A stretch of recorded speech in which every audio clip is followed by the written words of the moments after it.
సరే, ఇక విషయంలోకి వెళ్ళిపోదాం. యూట్యూబ్ ఛానల్ కొత్తగా స్టార్ట్ చేసిన ఎవరికైనా సరే ఆ మొదటి 1000 మంది సబ్స్క్రైబర్లనేది ఒక పెద్ద టార్గెట్ లాంటిది. జర్నీ అయితే చాలా ఉత్సాహంగా మొదలవుతుంది, కానీ చాలా మందికి ఈ ఫస్ట్ స్టెప్ దాటడమే పెద్ద కష్టంగా అనిపిస్తుంది.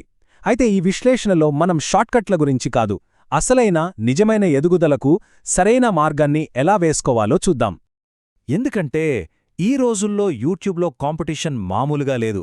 అంటే ప్రతి ఇంట్లో 2-3 కాదు, 4-5 ఛానల్స్ కూడా ఉంటున్నాయి. మరి ఇంత భారీ పోటీలో కొత్తగా వచ్చిన వాళ్ల వీడియోలు జనానికి చేరడమంటే మాటలు కాదు కదా. అందుకే చాలామందికి నిరాశ వచ్చేస్తోంది. ఈ 1000 అనే నెంబర్కి ఒక స్పెషాలిటీ ఉంది. అదేంటంటే యూట్యూబ్ పార్ట్నర్ ప్రోగ్రాంలో జాయిన్ అవ్వాలంటే, అంటే ఛానల్ని మానిటైజ్ చెయ్యాలంటే కనీసం 1000 మంది సబ్స్క్రైబర్లు ఉండాలి. సరిగ్గా ఈ టార్గెట్ని త్వరగా రీచ్ అవ్వాలనే తొందరలోనే చాలామంది తప్పుడు దారులు పడతారు. కానీ ఆ తొందరపాటు మన ఛానల్ గ్రోత్కే పెద్ద దెబ్బతీస్తుందన్నమాట. అయితే ముందుకెళ్లే ముందు కొత్తగా ఛానల్ మొదలుపెట్టిన వాళ్ళు సాధారణంగా చేసే కొన్ని పొరపాట్ల గురించి తెలుసుకుందాం. ఎందుకంటే ఈ తప్పులు సబ్స్క్రైబర్లను పెంచకపోగా ఛానల్ ఎదుగుదలనే ఆపేస్తాయి. చూడటానికి ఈ షార్ట్కట్లు చాలా ఈజీగా అనిపిస్తాయి, కానీ ప్రతిదానికి ఒక పెద్ద మైనస్ పాయింట్ ఉంది. ఫ్రెండ్స్ని, ఫ్యామిలీని సబ్స్క్రైబ్ చేయమంటే వాచ్ టైం పడిపోతుంది. సబ్ ఫర్ సబ్ వల్ల వచ్చే సబ్స్క్రైబర్లు మన వీడియోలు చూడరు. ఇక ఫేక్ సబ్స్క్రైబర్లను కొంటే ఏకంగా ఛానల్ టర్మినేట్ అయ్యే ప్రమాదం కూడా ఉంది. ఇవన్నీ యూట్యూబ్ అల్గారిథంకు రాంగ్ సిగ్నల్స్ పంపిస్తాయి. ఇది చాలామంది చేసే అతిపెద్ద పొరపాటు. అసలు లాజిక్ ఏంటంటే మంచి కంటెంట్ పెడితేనే సబ్స్క్రైబర్లు వస్తారు, అంతేకాని సబ్స్క్రైబర్లొచ్చాక మంచి వీడియోలు పెడతాను అనడం కరెక్ట్ కాదు. మన దగ్గర 0 సబ్స్క్రైబర్లు ఉన్నప్పటినుంచే క్వాలిటీ కంటెంట్ ఇస్తేనే ఆడియన్స్కి మన మీద ఒక నమ్మకం ఏర్పడుతుంది. వాళ్ళు మన ఛానల్ను ఫాలో అవుతారు. సరే, ఇప్పటిదాకా ఏం చేయకూడదో చూశాం.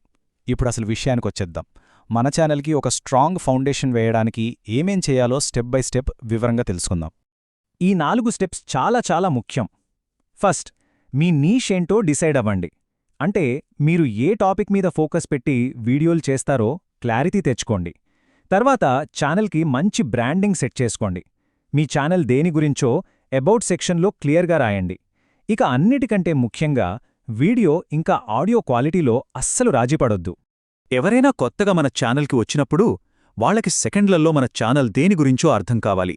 అప్పుడే వాళ్ళు సబ్స్క్రైబ్ చేసుకోవడానికి ఇంట్రెస్ట్ చూపిస్తారు. మీ ఫోటో, మీ ఛానల్ పేరు, బ్యానర్ ఇవన్నీ ప్రొఫెషనల్గా ఉంటే చూసేవాళ్లకి మీ మీదొక మంచి ఇంప్రెషన్ కలుగుతుంది. ఇక్కడో చాలా ముఖ్యమైన పాయింట్ ఉందండి. వీడియో, ఆడియో క్వాలిటీ బాగుంటే ఆడియన్స్ మన వీడియోను ఎక్కువసేపు చూస్తారు. దీనివల్ల వాచ్ టైం పెరుగుతుంది. యూట్యూబ్ అల్గారిథం దీన్ని పాజిటివ్గా తీసుకుని మన వీడియోను ఇంకా ఎక్కువ మందికి రికమెండ్ చేస్తుంది. కాబట్టి మంచి ప్రొడక్షన్ క్వాలిటీ అనేది మన ఛానల్ గ్రోత్కి చాలా అవసరం అన్నమాట. ఓకే, ఫౌండేషన్ అయితే సెట్ అయిపోయింది. ఇక ఆర్గానిక్గా, అంటే సహజంగా సబ్స్క్రైబర్లను పెంచుకోవడానికి రోజూ పాటించాల్సిన కొన్ని స్మార్ట్ టెక్నిక్స్ ఏంటో ఇప్పుడు చూద్దాం. యూట్యూబ్లో ఉన్న ఈ ఫార్మాట్లను మనం చాలా తెలివిగా వాడుకోవాలి. షార్ట్స్ ద్వారా కొత్త ఆడియన్స్ని ఫాస్ట్గా రీచ్ అవ్వచ్చు.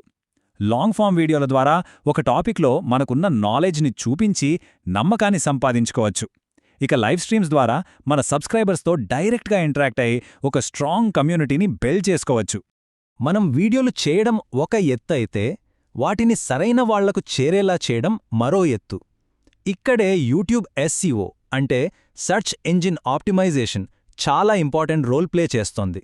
సింపుల్గా చెప్పాలంటే యూట్యూబ్ SEO అనేది మన వీడియోకి ఒక అడ్రస్ లాంటిదన్నమాట. కరెక్ట్ అడ్రస్ ఉంటేనే కదా మన వీడియో కరెక్ట్ పర్సన్కి రీచ్ అవుతుంది. ఈ 4 కలిస్తేనే SEO కరెక్ట్గా పనిచేస్తుంది. మంచి థంబ్నెయిల్ చూసి క్లిక్ చేస్తారు. సర్చ్కు ఫ్రెండ్లీగా ఉండే టైటిల్ పెడితే వీడియోను ఈజీగా కనుగొంటారు. డిస్క్రిప్షన్, ట్యాగ్లు మన వీడియో దేని గురించో యూట్యూబ్కి తెలియజేస్తాయి. ఇక్కడో చిన్న చిట్కా, మీ కాంపిటీటర్స్ ఏ ట్యాగ్లు వాడుతున్నారో చూడండి. అది కూడా మనకు హెల్ప్ అవుతుంది. ఇప్పటిదాకా మనం టెక్నిక్స్, స్ట్రాటజీల గురించి మాట్లాడుకున్నాం. కాని వీటన్నిటినీ మించి ముఖ్యమైంది ఒకటి ఉంది. అదే సరైన మైండ్ సెట్. లాంగ్ టర్మ్లో సక్సెస్ అవ్వాలంటే ఓపిక అనేది చాలా అవసరం. చాలామంది చేసే పొరపాటేంటంటే 4-5 వీడియోలు పెడతారు, వ్యూస్ రావట్లేదని మధ్యలోనే వదిలేస్తారు. కానీ గుర్తుంచుకోండి, యూట్యూబ్ అనేది ఒక మారథాన్, 100 మీటర్ల స్ప్రింట్ కాదు. మనం కన్సిస్టెంట్గా వీడియోలు పెడుతూనే ఉండాలి. మన కష్టానికి ఫలితం తప్పకుండా వస్తుంది, కాని దానికి కొంచెం టైం పడుతుంది. ఈ మాట బాగా గుర్తుపెట్టుకోండి. ఇది చాలా పవర్ఫుల్ ఐడియా. 100 వీడియోలు చేసినా రానటువంటి సక్సెస్ ఒక్క వీడియోతో రావచ్చు. ఆ ఒక్క వీడియో మన ఛానల్ గతిని మొత్తం మార్చేయగలదు. మరి ఆ ఒక్క వీడియో ఎప్పుడొస్తుందో ఎవరికి తెలుసు? అందుకే ప్రయత్నం మాత్రం అస్సలు ఆపకూడదు. ఉదాహరణకి ఒక యూట్యూబర్కి జస్ట్ ఒకే ఒక్క వీడియోకి దాదాపు 2 లక్షల వ్యూస్ వచ్చాయట. ఆ ఒక్క వీడియోతోనే ఆమెకు ఏకంగా 3000 మంది కొత్త సబ్స్క్రైబర్లొచ్చారు. చూశారా?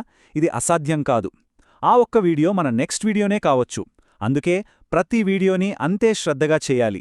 సో ఈ మొత్తం విశ్లేషణ నుండి మనం గుర్తుపెట్టుకోవాల్సిన విషయం ఒక్కటే: షార్ట్కట్లను వదిలేసి క్వాలిటీ కంటెంట్, సరైన బ్రాండింగ్, ఇంకా కన్సిస్టెన్సీతో ముందుకు వెళ్ళాలి. ఇప్పుడు ఒక ప్రశ్న వేసుకోండి. మీ స్పెషాలిటీ ఏంటి? కేవలం మీరు మాత్రమే చెప్పగల కథ ఏది? దానిమీద దృష్టి పెట్టండి. విజయం తప్పకుండా వస్తుంది.